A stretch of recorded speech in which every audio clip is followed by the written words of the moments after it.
Hey guys, Lucas from Rental and Realty Group here. Congratulations on being approved for one of our rental properties. Now that you're approved and moving in, here's a couple things to keep in mind. Now, if you have lawn care included with your lease, it's basically going to include them mowing the grass, edging, weed eating, and blowing. It does not include weeding, it does not include shrubs, and it doesn't include large trees like this.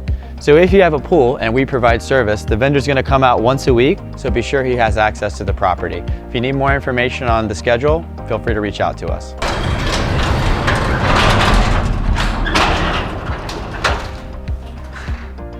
Another thing to keep in mind is garage door openers. Remember that the homes are in as-is condition from the time of showing. So if there wasn't one here at the showing, you may not get one after move-in. So if you really want one, what you can do is you can ask the owner if you can install and provide one yourself, or ask if they'll provide one, but there's no guarantees that this can be done. And remember, after trash day, to bring your bins inside as quickly as possible as to avoid an HOA violation. Same with leaving them on the side of the house outside. A lot of times the HOA doesn't want to see that. So your best bet is to bring them inside and put them in the garage. So typically in the garage or somewhere in the home, you're gonna have your air handler. Located near the air handler is gonna be your AC filter. This is a tenant responsibility.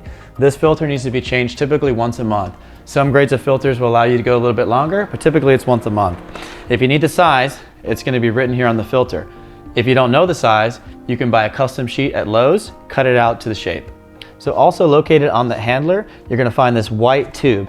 In order to keep your AC running at an optimal level, you're gonna wanna pour a vinegar solution down this tube once a month when you do the filter as well.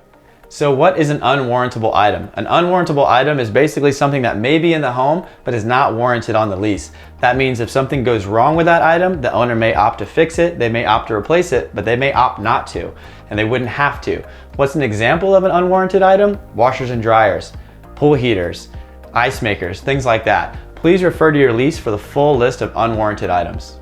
And I know I said this before, but it's super important. The properties are in as-is condition from the time of showing, meaning when you came here and did your showing, or when your realtor came here and did the showing, nothing has changed in the property. So what you saw then is exactly what you're moving into. But that being said, we do send somebody out typically the day before you move in to fully assess the property. So if there's any imperfections, anything like that, we've definitely documented it. What we also encourage you to do is after you move in, take your own documentation as well. If you want to send something to us to add to your file, we'd be happy to do that.